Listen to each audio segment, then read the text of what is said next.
Hello everybody and welcome back. In the previous lecture we discussed what was an HTTP request, and right now we will discuss what an HTTP response is. So as I said, they are very similar. The response is basically what server sends back to us. For example, when we send an HTTP request with the get and then the name of some page, we basically want the server to send us that page back. So it will send us the HTTP response with the HTML code of that server, and that's how we load the pages. So let us see the basic structure of the HTTP response. Here I have a picture, and let me just enlarge this a little bit.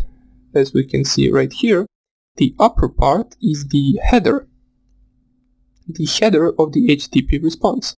As I said, the HTTP response is consisted of two things, which is the header and the body. In the header we get this information about the server, and in the body we basically get the content or the website HTML code, which is basically just the page itself. So the HTTP response starts with the protocol, which is current version 1.1, and then the status code. The status code basically represents the 200 right here.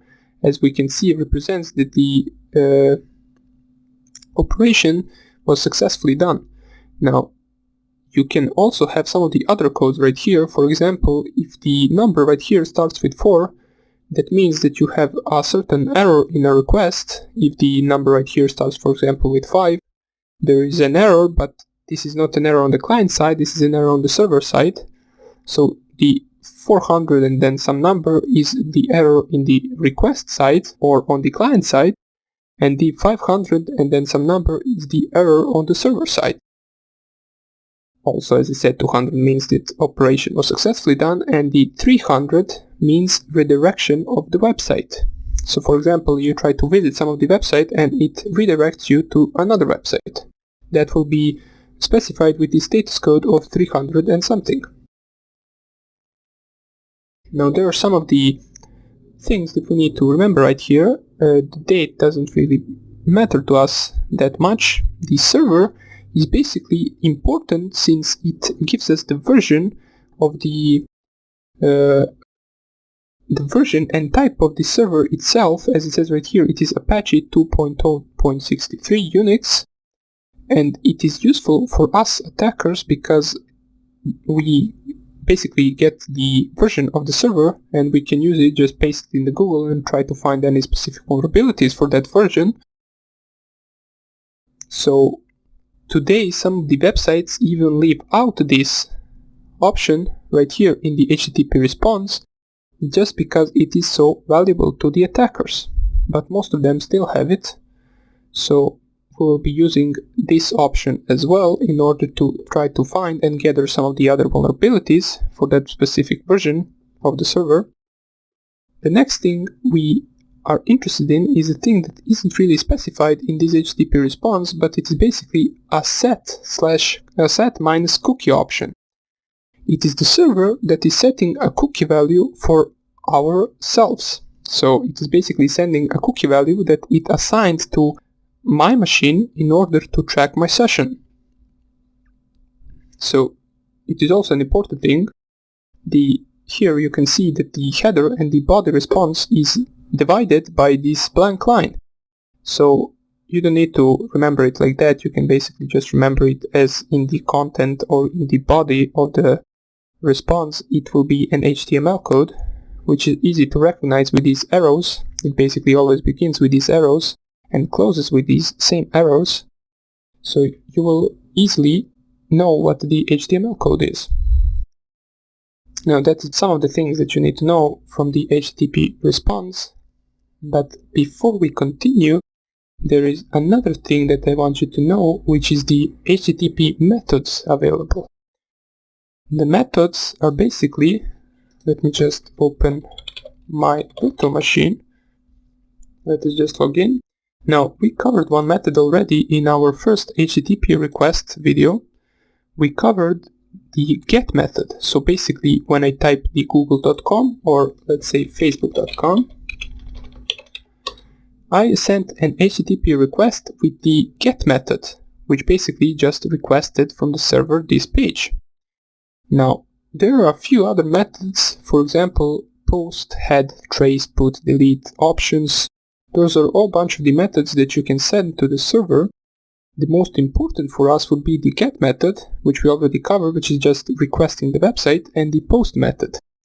Now, the POST method is basically us sending some of the information to the server.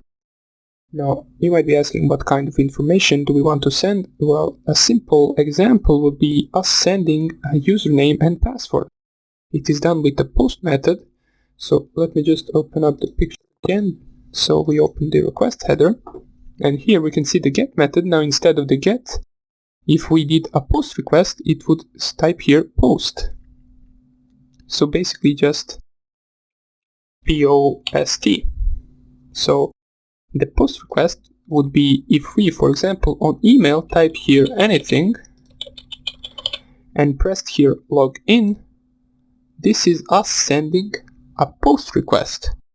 Now it asks, of course this isn't a valid account. As we can see, we got someone named Pablo Canseco or whatever that name is. So that is us sending the POST request. Now I will explain it a little bit further once we get to the Burp Suite installation, well not installation, most likely configuration, since it can be a little bit difficult to configure first time, so I will lead you to that process. But let me just for now close this and show you how you can scan with the things that we did learn already, the available methods, HTTP methods on a certain website. So for example, you want to scan a website and see if there is a post method available, head method available, delete method available, or any other method. You can do that with a simple Nmap script. So we already covered Nmap before, so let us just go into our scripts folder, which is under this path right here, user share Nmap then scripts. And what we want to find is the HTTP method script. So let me just type here ls in order to list, and let us try to grab the HTTP. Yes, I forgot the command grep right here. As we can see, there's a lot of them, so let me just type here ls grep and then method. Maybe it lists, I can type, maybe it lists less options. As we can see, there it is. And this is the script that we want, which is http-methods.nse. So in order to run that onto our OWASP virtual machine that I showed how to install before, let me just check here. So the IP address is .1.9, so we just run here nmap and then --script and then equals, and now we will copy the script name, paste it right here, and then we will specify the ports that it should scan. So it shouldn't really scan all of the ports, it isn't necessary. We know that the HTTP ports and HTTPS ports are 80 and 443. Now we will also add the port 8080 since it can be relatively commonly used as an alternative port to 80. So let us just type here P for the ports and type here 80, which is the HTTP port, 443, which is the port for HTTPS, and port 8080. And now at the end we want to specify our IP address of the target, so it is .1.9. Now we will let this run. I'm not really sure how long it should take. It should finish relatively fast. Here we go, and we can see that it gives us the output port 80, TCP open HTTP, and available HTTP methods. We can see right here supported methods get, head, post, options, and trace. These are some of the HTTP methods, and potentially risky methods is trace. So we can see that with this nmap script we can gather the available methods for any website with the specified port. Now, in order for us to view the packets that are going to the website and back, we need to use a proxy, and for that proxy we will use Burp Suite, which will let us see all of our packets that we are sending, and it will let us change them. And also it is used for some of the attacks, such as a simple brute force onto the website, the session hijacking, and bunch of other attacks. Now, the process of making the Burp Suit as your proxy can be a little tricky, so I will show you how to do that in the next video. And until then, I hope you're having a great day and take care.